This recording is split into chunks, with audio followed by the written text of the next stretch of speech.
mulher porque você não precisa minimizar o erro do outro para maximizar a redenção de Jesus. Você não precisa minimizar a consequência dos seus erros para potencializar o poder do sangue de Jesus. Pelo contrário, quanto menos panos quentes você passar nos seus erros, suas negligências, seus fracassos, seus dilemas, mais evidente ficará a sua necessidade de perdão e a evidência da cobertura dos seus pecados. De novo, redenção. Vou contar de 1 a 3. No 3 você vai liberar uma palavra profética que determina o rumo daquilo que Deus nos confiou para agora. Quando eu disser 3, você vai dizer assim para alguém: ocupe o seu lugar. Ok? Qual é a palavra? Melhora essa voz. Ai, Camila, eu estou cansado. O diabo não respeita teu cansaço. Se eu não respeito, para cima. Quando eu disser 3, você vai dizer: ocupe o seu lugar. Se você falar assim, ó, ocupe o seu lugar, ele vai dizer: nem você sabe onde é o seu. No 3 você vai dizer: ocupe o seu lugar. É 1, é 2, é 3, diga aí. Isso. Que lugar, Camila, é esse? Lugar de quem foi redimido. Lugar de quem foi perdoado. Lugar de quem está disponível para ser amado. Lugar de quem pode receber o amor de Deus. Eu não vou passar panos quentes nessa mulher porque você não precisa minimizar o erro do outro para maximizar a redenção de Jesus.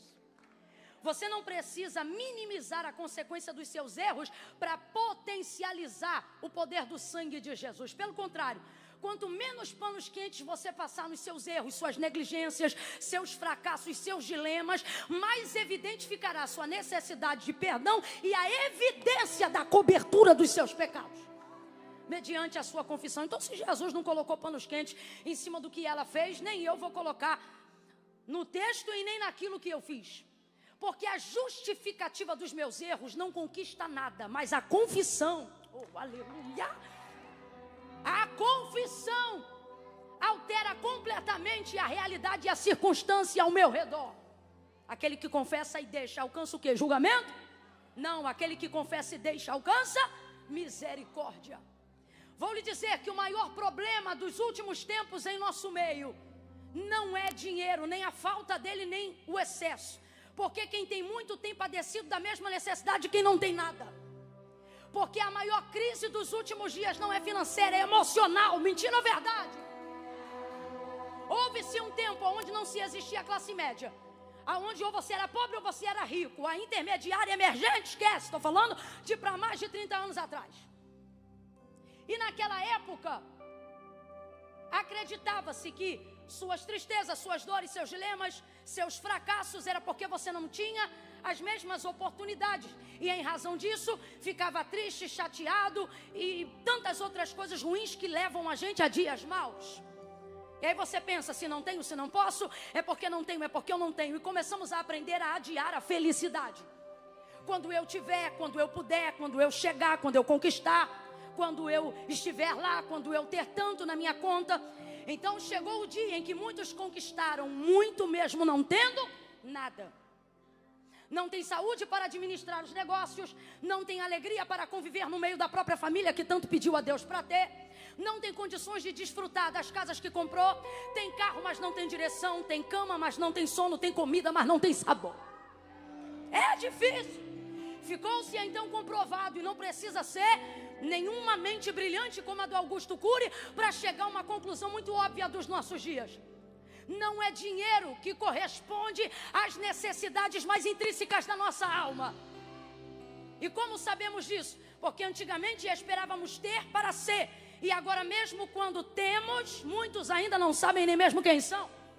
Porque o segredo na vida não é descobrir quem eu sou, mas é descobrir quem Deus é. Você não se conhece à medida que busca conhecimento sobre si mesmo. Quanto mais você conhece a Deus, mais você passa a saber sobre si mesmo. Resumindo a história, dentro desse contexto, começamos a viver dentro de uma realidade que seria no mínimo ingenuidade, para não dizer ignorância. achar que o que difere hoje entre saudáveis e não saudáveis, plenos e não plenos, são patrimônios territoriais. Acabou-se a ideia de que quando eu tiver, eu serei. Quando eu chegar, vou ficar feliz. Acabou. E como é que a gente sabe que acabou? Porque se quem estava antes chegou lá e não soube ficar bem, e quem já estava antes de quem conquistava este lugar, também viu que não tinha o suficiente para resolver, está mais do que comprovado que dinheiro não é a resposta de tudo. Se fosse, o maior índice de suicídio não estava na classe média alta. Está comprovado? Estamos sobre acordo nisso aqui, sim ou não? Sim ou não? Abra a boca, sim ou não? Isso é uma realidade. Então vamos agora chegar ao pé de igualdade do porquê Deus permite sofrimento a toda criatura em algum momento da sua vida. Porque a alegria é ótima, mas não tem o poder lapidador que só o sofrimento tem.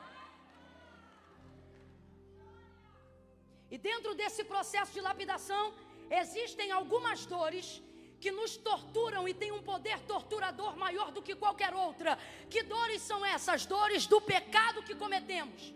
Porque essa não é sobre não ter tido oportunidades. Essa normalmente está ligada a não ter conseguido ter força o suficiente, caráter o suficiente, nobreza o suficiente, espiritualidade o suficiente, renúncia o suficiente. Logo, quando a consequência de um pecado chega, e a consequência não é uma descoberta, a consequência é a queda no eu, é você cair em si mesmo, é você perceber que pior do que ser julgado pelo que as pessoas pensam de você, é perceber que você se tornou carcereiro de si mesmo. Eu estou falando aqui a cristãos, sim, senhores, cristãos. Porque o que eu vou falar agora não tira paz, não traz doenças, não entristece quem não entende o alvo da graça, quem não conhece a cruz de Cristo. Então as maiores dores das quais eu vou fazer menção aqui agora são para nós, crentes. O poder destrutivo do pecado traz dores terríveis a todas as pessoas, mas sempre vai doer mais em quem tem mais consciência do que fez. Ninguém tem mais consciência do que um cristão, do que é um erro, do que é um equívoco, de onde errou. Tanto é que você não precisa cometer nenhum pecado moral. Tanto é que você não precisa cometer nenhum erro tão grotesco a ponto de que todo mundo saiba, ou que seja necessário ficar evidente, que só os seus erros individuais, veja, já não estou nem mais falando de pecado, seus erros insistentes são os que mais te aborrecem. Vamos aqui para um terceiro nível, dos crentes maduros. Os crentes maduros normalmente são os que mais sofrem. Por quê? Salomão disse: quem aumenta em sabedoria também aumenta em sofrimento. E por que aumenta em sofrimento? Porque aumenta seu nível de consciência. Abre a boca. Aumenta seu nível de... Quanto maior sua consciência, maior a sua dor. Quem está entendendo, diga amém. Mas eu não quero que pare de doer, porque se eu parar de sentir dor de tudo, perco o nível de consciência e de maturidade que estou tendo. É isso que vai polindo o meu caráter, a minha nobreza. É isso que vai polindo o meu templo. Então veja, entenda. Esses erros já são suficientes para nos castigarem. A quem eu falo agora? A crentes que desejam ser puros, santos, mas que estão sendo castigados por ciclos repetitivos de erros, dos quais você diz: Jesus, me tira dessa negligência, me tira dessa falta de vida devocional. Jesus, me leva de volta para o lugar da oração. Quando o pastor estava orando aqui para arrependimento dos pecados, ele fez algo incrível, convidou a igreja inteira a repetir a oração de quem quer voltar. E sabe o que eu senti no meu espírito? Porque também fui alcançada, que aquela oração não era só de gente desviada ou afastada que estava voltando, mas de crente consciente que está distante do lugar da oração, distante do primeiro amor, distante do jejum, distante da prática de vida devocional. Porque ainda que alguém venha e pregue outro evangelho, quem já viveu uma experiência sincera com Cristo sabe que não tem vida longe da palavra, longe da oração, longe da devocional, longe da presença de Deus. Então quando você vai amadurecendo, te corrói a ideia de saber de que você poderia estar mais perto de Deus, mas não está. Não porque Deus não quer te entregar algo, não porque Deus não quer estar com você, mas porque você tem sido cada dia mais ineficiente, cada dia mais incapaz. No início você era tão dedicado. No início o seu maior pecado era a vaidade da sua própria santidade. De tanto que você queria se santificar. Dê o nome que quiser. Cansaço, burnout, exaustão, esgotamento, depressão. Sempre vai ter um nome. O problema é que independente da causa não muda o efeito. Qual? Estar triste por não me sentir mais tão próximo quanto antes e automaticamente tão amado quanto antes, tão perdoado quanto antes, tão crente quanto antes, tão cheio quanto antes. E a maturidade que você adquiriu nesse período de sofrimento, cansaço, exaustão, erro, seja lá o que for, não rouba de você a necessidade de continuar tentando. Porque quem já foi àquele lugar pode até não estar nele, mas não fica em paz para ficar distante dele. Então você está aqui e eu vou te falar como Deus me mandou pregar.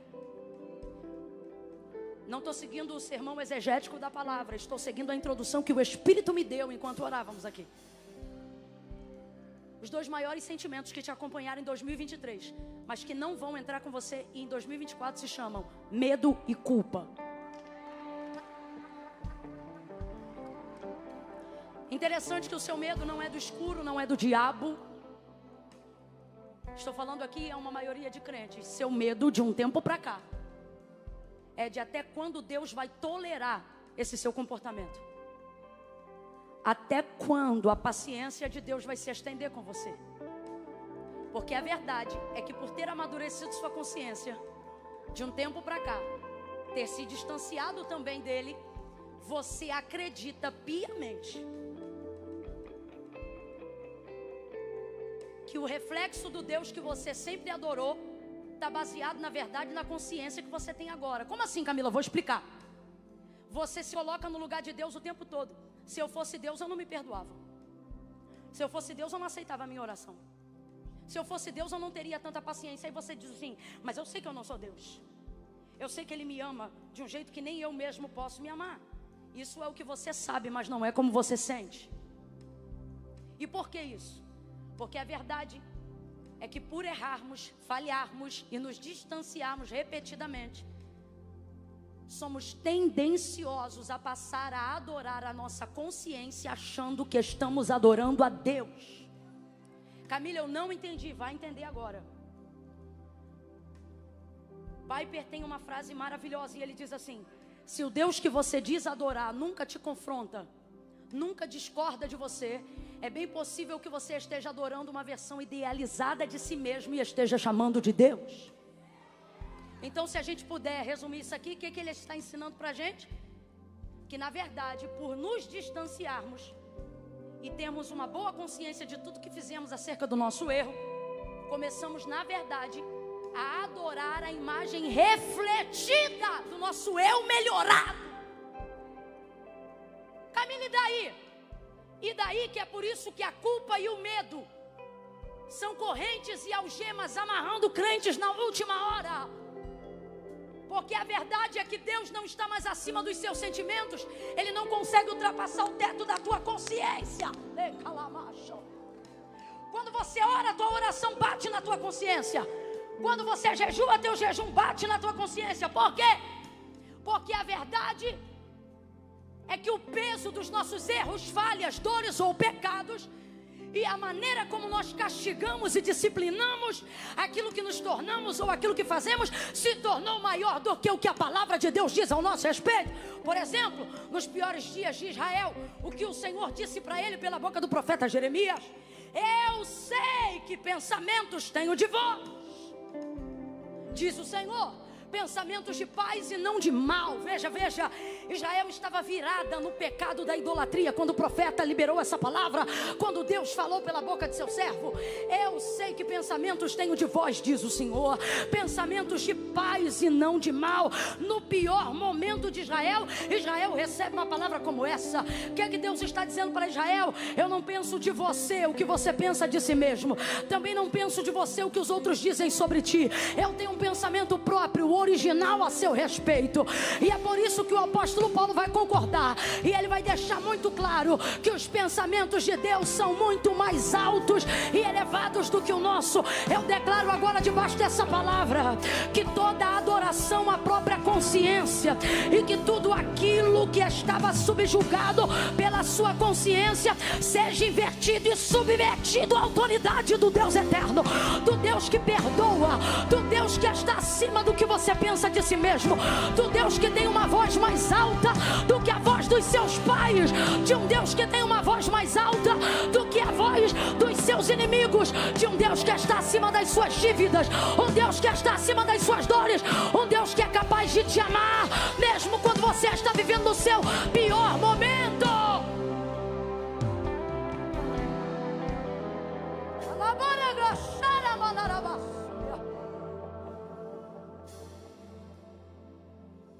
Essa mulher entrou cheia de pecado, e é a primeira vez que eu vejo Jesus colocando muito em cima de alguém que é pecador. Realmente ela não era uma pecadora comum, não. Ela era uma pecadora muito pecadora.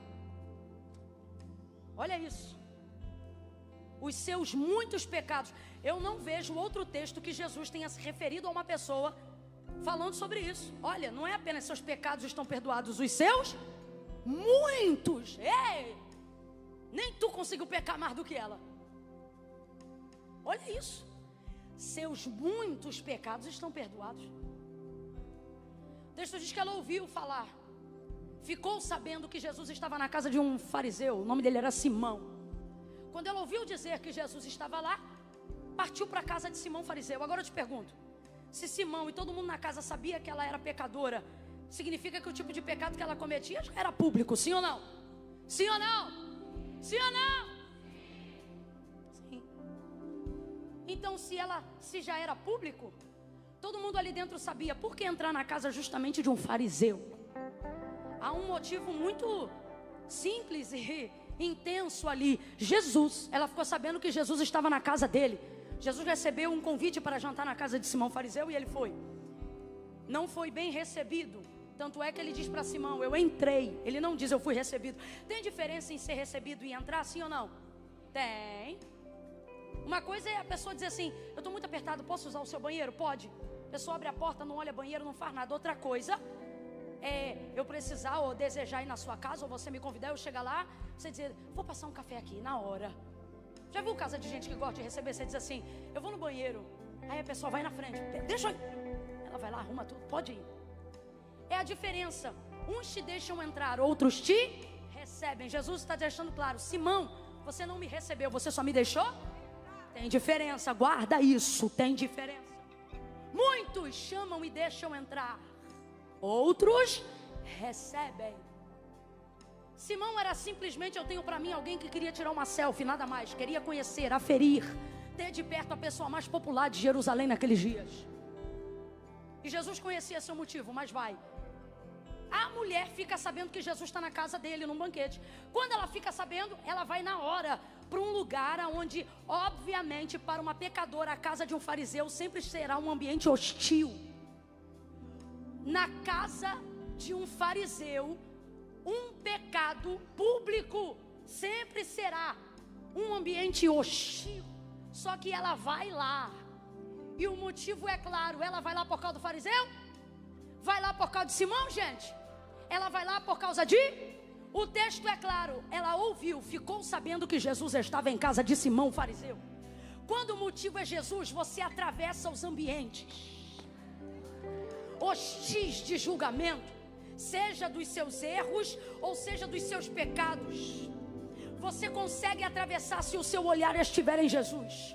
O próprio Jesus atravessou, perfurou, penetrou, atravessou uma série de lugares com uma única finalidade, desprezando, disse Paulo aos Romanos, a vergonha, suportando a afronta, a cruz, olhando tão somente para o Senhor. Você precisa manter o foco em Jesus. Não está conseguindo vencer os climões da vida porque não está olhando para Jesus. não está conseguindo chegar no lugar da sua redenção, porque você, todas as vezes num culto como esse, ao invés de se render a Cristo, fica pensando no que vão pensar de você. O Senhor está dizendo: até quando você vai deixar as amarras da sociedade dizer qual é o lugar que você tem que ficar? Até quando você vai permitir que a opinião pública determine o que você pode curtir ou não curtir?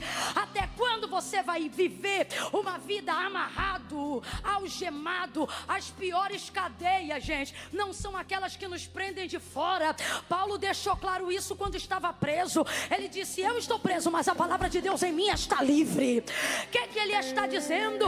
Que nem todo encarcerado é quem está atrás das grades. Tem gente que está do lado de fora, mas está preso, porque o pior cárcere é o da mente. É aquele que você prende a si mesmo, se prende às opiniões, aos julgamentos, à popularidade. Eu vou falar rasgado do jeito que Deus está mandando. Até quando você vai permitir que os limites da sua vida sejam determinados por algoritmos sociais? Até quando o que o outro disse, o que o outro pensa, o que o outro fez da vida vai ser régua daquilo que Deus quer que você faça? Levante a sua mão aí agora e diga assim: eu quero olhar para Jesus. Eu quero olhar para Jesus. Aquela mulher entrou numa atmosfera hostil porque ela tinha um interesse único. Qual? Estar com Jesus. Quando estar com Ele, quando estiver com Ele, for o seu maior anseio, não tem amante, não tem green car, não tem dinheiro, não tem pensão, não tem ambiente hostil, não tem nada.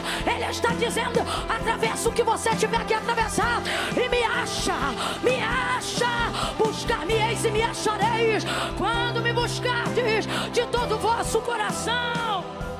Ela entrou na casa de um fariseu, que haviam também ali muitos outros fariseus, e ela sabia que estava sendo julgada por todos.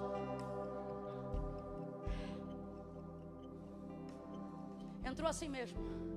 Qual era a posição de acordo com a cultura daquela época para aqueles dias? Ela podia entrar, porque a porta ficava aberta em dia de banquete, de festa. Então, uma vez que ela entrasse, e ela podia entrar, mesmo não tendo sido convidada. Completa para mim, por favor. Mesmo não tendo sido, ela poderia entrar. Se ela ficasse com a mão para trás, encostada na cortina, se fosse uma tenda, ou numa parede, se fosse numa casa, e ali ela ficasse paradinha, ia passar a bandeja, servindo qualquer coisa, ela não poderia aceitar. Por que não poderia aceitar? Vou falar aqui de um jeito bem brasileiro. Porque ela seria uma penetra na festa. Você sabe o que é penetra? Sabe ou não sabe? Ou está fazendo essa cara de nunca fui penetra? O que era naquela ocasião ser penetra? Estou num ambiente que tem comida, mas não posso comer. Estou num ambiente que tem bebida, mas não posso beber. Estou num ambiente onde tem pessoas que eu gostaria de falar, mas não posso falar, porque eu fui autorizada a entrar, mas não fui recebida. Ali eu sou penetra. Eu já fui penetra quando criança em muitas festinhas de rua, porque minha família era muito grande. Então não chamava, porque se chamava um, ia todo mundo. A gente vivia andando em tribo. Aí a gente ia brincar na rua na hora da festa. Chutava a bola para um lado, chutava a bola para o outro. Daqui a pouco eu pegava a bola, zunia para o quintal da vizinha que estava tendo festa. Aí a tia dizia assim: peraí que eu vou pegar. Não, deixa tia, deixa que eu pego. Entrava, pegava a bola bem devagar, passava o cachorro quente, suquinho, pastelzinho, pá, daqui a pouco jogava a bola de novo. Aí o outro dizia: agora quem pega sou eu. Aí o outro ia lá, pegava, pá, penetra. Só que tinha uma hora que eu sempre digo, a hora do bolo. A gente era muito pobre naquela época. Bolo, para quem não tem muitas condições, não é comprado por decoração. Uma mãe que tem que sustentar uma família, um pai que ganha um salário, ele faz a festa ligando para a moça do bolo e dizendo assim: eu quero um bolo para tantos pedaços.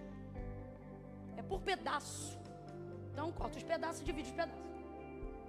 E essa hora você sabia que o bolo estava contado, principalmente se o raio da festa teve uma época que pegou uma moda de festa, bolo surpresa. Era um bolo enrolado no alumínio. Tem uma gente que só porque está aqui está fazendo cara de que se foi pobre não se lembra. Aí ficava aquele bolo enrolado lá e era dado na mão, então era praticamente contado. Quando a gente chegava que ocupava a fila para pegar aquele bolo, a tia ia dando, aí ela olhava para você e via que você não havia sido. Você era. Ela dizia assim, ó: fica ali no cantinho que se... Ah, lembrou, né? Se sobrar, a tia te dá. Criança não tem orgulho, só tem vontade. A gente ia pro cantinho e ó, vai sobrar, vai sobrar, vai sobrar. Ficava ali torcendo para sobrar. Quando sobrava, a tia dava. E já que sobrou, posso levar um pro meu pai? Para minha mãe, para minha tia? E aí a gente comia. Veja, não era o nosso lugar, entende? Então você vai ver os outros comer, mas não vai comer. Vai ver os outros entrar, mas não vai entrar. Vai ver os outros beber, mas não vai beber. Se sobrar, penetra. Ouve isso. Essa mulher entra na condição de penetra, só que ela arrebenta com todas as algemas mentais, que é o que eu e você precisamos fazer. Ela atravessa um território emocionalmente hostil, porque Jesus a motiva o suficiente para isso. Quando você o ama de verdade, o que você quer viver com ele é maior do que qualquer outro tenha dito a seu respeito. Atravessando esse cenário, ela vai aos pés dele e começa a chorar, começa a chorar, começa a chorar. E ela chora, chora, chora. Já havia derramado o nardo caro. Certamente, oh meu Deus, ela tem a culpa, ele tem o alívio. Ela tem o pecado, ele tem o perdão. Ela tem o medo, ele é a própria libertação. Vê se você entende. Tudo aquilo que ele representa, tudo aquilo que ele é, tudo aquilo que ele tem, é exatamente o que a alma dela procura.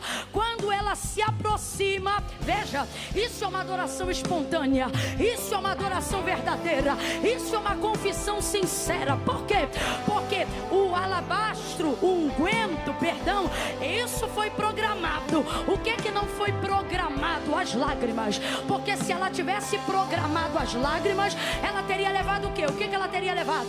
Uma toalha, um lenço. Mas ela não levou nada. Por quê? Quando você adora espontaneamente, uma parte você programa, entrega, mas o que você vai sentir você não programa, você se derrama. Ela começa a chorar e, constrangida por ele estar molhado, ela pega os cabelos e começa a enxugar. Segundo nível, vai ouvindo.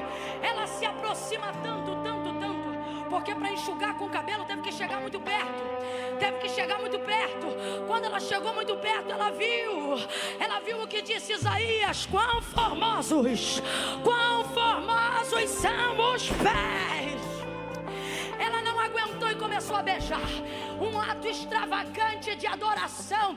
Deus está dizendo: você vai tolir, amarrar sua espontaneidade até quando? Tem gente hoje aqui que já quis pular, já quis correr, mas disse: eu não posso. E o Senhor está dizendo: você só será. Penetra enquanto não entender qual é o seu lugar. Adore. E se for extravagante, manda ver. Não deixa ninguém impedir o lugar que Deus preparou para você. Ela começa a beijar, ela beija, ela beija, ela beija, ela beija, ela beija. E arriada numa visão escandalosa de adoração, Simão o fariseu não aguenta. Aquilo ali é demais para ele. Aí ele diz assim, ele pensa: se ele fosse profeta de verdade, saberia que esta que está tocando nele. Veja, se ele conhecia quem ela era, sabia o que ela fazia. Se sabia o que ela fazia, provavelmente também sabia o nome dela. Só que quando você tem muito asco de alguém, você não menciona o nome dessa pessoa, porque chamar alguém pelo nome, ainda que seja minimamente, é um nível de respeito. Então ele não respeita ela. E olha como ele pensa: se ele fosse profeta de verdade, saberia que esta que está tocando nele, ou seja, era para ele estar enojado dela. Se ele fosse profeta de verdade, saberia que esta é uma mulher pecadora. Olha o nojo dele. Aí Jesus diz assim na hora: Simão, uma coisa eu tenho a dizer-te. Aí o hipócrita diz assim: dize-a, mestre. Aí olha Jesus, eu entrei na tua casa. Bora lá? Você não me recebeu. Mas esta, Jesus sabia quem era ela, sim ou não? Mas ele chamou ela de acordo com o que Simão pensava. Porque na cabeça de Simão, o que está rolando? Se ele fosse profeta, saberia que esta é pecadora. Agora Jesus responde para ele: mas... E responde direto, ó: esta, desde que eu entrei, esta me lavou com lágrimas os pés, esta, e vai repetindo, secou como os cabelos. Esta, ei. Jesus está dizendo, não se preocupe como vão chamar você, quando você decidir renunciar, se entregar e adorar. Eu vou pegar o que na boca deles causa nojo e vou transformar em testemunho de adoração. O que na boca deles causa asco, eu vou tornar em você um ponto de atração. Esta me lavou, esta me ungiu, esta enxugou, esta não cessa de me beijar os pés. Veja, na minha revista atualizada está escrito, esta não cessa. Aqui na de vocês está, não tem cessado. A conjugação aponta para verbo continuativo. Significa que o pau está cantando na casa. Um está julgando, o outro está apontando, e ela está fazendo o quê? Beijando, que é o ato máximo de adoração. Então o que ela está dizendo? Olha isso aqui. Enquanto eles falam de mim, eu sigo adorando, sigo beijando, sigo renunciando, sigo reconhecendo. Deus trouxe gente hoje aqui nessa oração da virada. Vai ficando de pé e diz, segue adorando, segue beijando, segue enxugando. Enxuga, adora, seja espontâneo, se entrega. Deus não te chamou para ser um algoritmo social. Deus não te chamou para ser um robozinho. Deus te chamou para ser original. Confesse seus pecados, entregue as suas dores e acredite no amor dele, que nunca falhou. Nunca falhou. Nunca falhou. Olha isso. Pastor Marcelo, vem vindo. Veja, enquanto eles falavam, ela não parava de beijar. O que ela falava enquanto eles pensavam mal dela? Nada, ela só beijava os pés de Jesus. Agora, quem falou por ela? Jesus está dizendo, não interrompa a sua adoração com justificativas. A você convém adorar e a mim falar. Jesus está dizendo, vai adorando o que eu vou falar. Vai adorando o que eu justifico. Pai, em nome de Jesus, aonde houver alguém aqui ao alcance da voz profética, faça essa pessoa entender que tua voz é maior do que toda opinião pública e alheia. Faz essa pessoa entender que ela não vai levar para 2024 o que dizem sobre ela, mas o que tu falaste acerca dela. Pois teus pensamentos são mais altos. Te peço, Senhor, em nome de Jesus, tira nessa noite os dois maiores sentimentos que dominaram a vida dela ao longo de 2023, a vida dele. A culpa de não se achar o bastante e o medo de achar que será o fim todos os dias. Feche os olhos, curva a cabeça. Estenda essa oração, Pastor Marcelo. Senhor, em nome de Jesus, nós cremos nesta palavra. Nós cremos nesta palavra. Pai, nós entramos esse ano livres de toda acusação, de todo o peso do pecado. Pai, nós acessamos lugares altos no Senhor nesta noite. E nós declaramos um fluir da glória de Deus a começar em nós, na nossa saúde, no nosso emocional. Pai, em nome de Jesus, nós dizemos adeus a essas cargas. Nós dizemos adeus a esses jugos. E nós declaramos, Deus, o ano aceitável do Senhor sobre nós. O perdão dos nossos pecados, a remissão dos nossos pecados. Nós declaramos justificação sobre a sua igreja. Em nome de Jesus, celebra comigo, Lagoinha, aplauda Jesus.